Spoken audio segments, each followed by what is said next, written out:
درود پڑھیا سی میں اس پتھر دے کولوں جدوں بھی گزرنا اس دا چاہ لینا لا عرفو اذا مررتو جدوں اس پتھر دے کولوں گزرنا فوری پہچان لینا حضرت گرامی پتھر حضور صلی اللہ تعالی علیہ وسلم کی بارگاہ تے درود پڑھے حضور صلی اللہ تعالی علیہ وسلم کا ادب کرے اللہ کے نبی جدوں اس پتھر تے کر کے فوراً پہچان لیں گے جڑا دنیا تے نبی دا ادب کرے نبی دے حکم مننے نبی دی ذات کے نبی دی بات بارگاہ تے درود و سلام پڑھے کیا کل قیامت والے دن تو سارے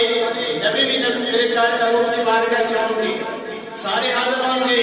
حدیث بارگاہ کے اندر آتا ہے اللہ کے نبی نے فرمایا حدیث کا تھوڑا جا حصہ بیان کراں گا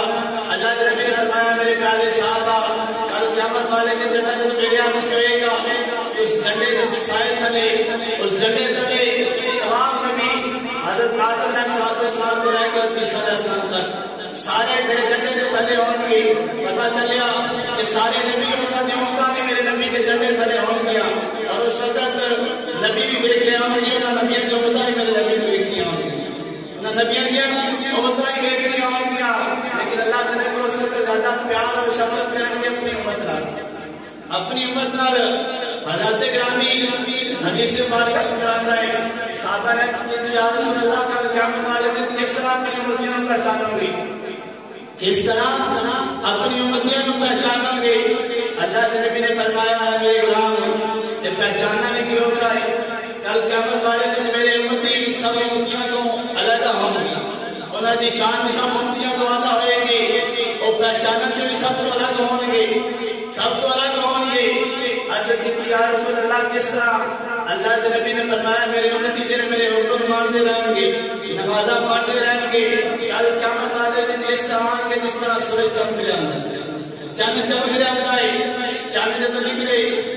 جتنی نظر پہنی سارے چند پہچان نہیں دے رہا آسمانوں سے ایک چند نظر جب آتا ہے ایک نہیں کہتا کہ چند نہیں ہے جتنی جگہ دیکھ سکتا ہے اور چند میں دیکھ کے فوری کہہ دیتا ہے فلاں جگہ تو چند نہیں یہ نہیں کہتا کہ وہ جگہ تو چند تھے کرے گا نہیں وہ جگہ تھے نہیں اللہ کے نبی نے فرمایا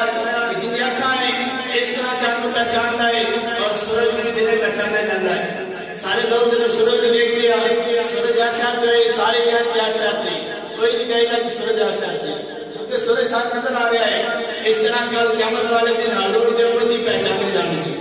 انہوں نے جسم چمک رہے ہوں گے انہوں نے جسمان سے ڈاٹا نکلنے ہوں گے اللہ کے نبی نے فرمایا کہ قیامت والے دن میں اپنے کاموں کو اس طرح پہچانا گا جس طرح دنیا کے چاند میں دیکھ کے لوگ پہچان دیا سورج میں دیکھ کے پہچان دیا آج دیکھیا جاؤ کس طرح چمک رہے ہوں گے اللہ کے نبی نے فرمایا میرا امتی جب 5 وقت کی نماز پڑھے گا اپنے جسم کو دھوئے گا اچھی طرح وضو کرے گا جس جگہ کے جسم کے اندر وضو کا پانی پہنچے گا جب قیامت والے دن جب اٹھے گا جسم سورج کی طرح چمک رہے گا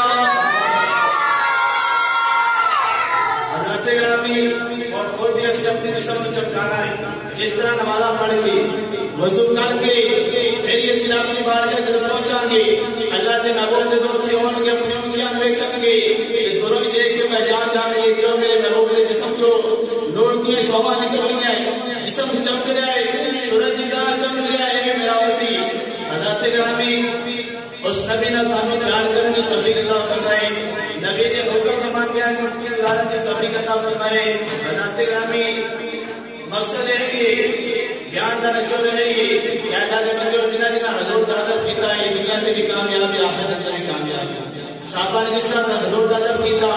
بے جان چیزاں نے جس طرح حضور دا ادب کیتا انہوں نے لوگ دنیا سے بھی نہ رہ رہے اللہ کے پتھر سے بہت زیادہ ہے زمین کے پتھر بہت زیادہ ہے لیکن جس پتھر نے ابھی کی ذات میں کلمہ پڑھا درود پڑھا اس پتھر کی شان صحابہ بھی بیان کرتے رہے تابعین بیان کرتے رہے تبع تابعین اور آج کر حضور کے غلام بیان کرتے رہے قیامت کے اس پتھر کی شان بیان ہوتی رہنی ہے کیوں کیونکہ پتھر دوسرے پتھر تو علیحدہ ہو گیا اس طرح میں حضور کے غلام میں جدو اللہ دے اور اس کے رسول دے حکم مان کے زندگی گزارے گا دوسرے لوگوں تو الگ ہو جائے گا کافرہ تو الگ ہو جائے گا بےمانہ تو الگ ہو جائے گا مشرکینہ تو الگ ہو جائے گا اور کل قیامت والے دن سب تو الگ ہو کے نظر آئے گا اللہ رب العالمین شان و دنیا سے حضور دادا پڑھنے کی توفیق عطا فرمائے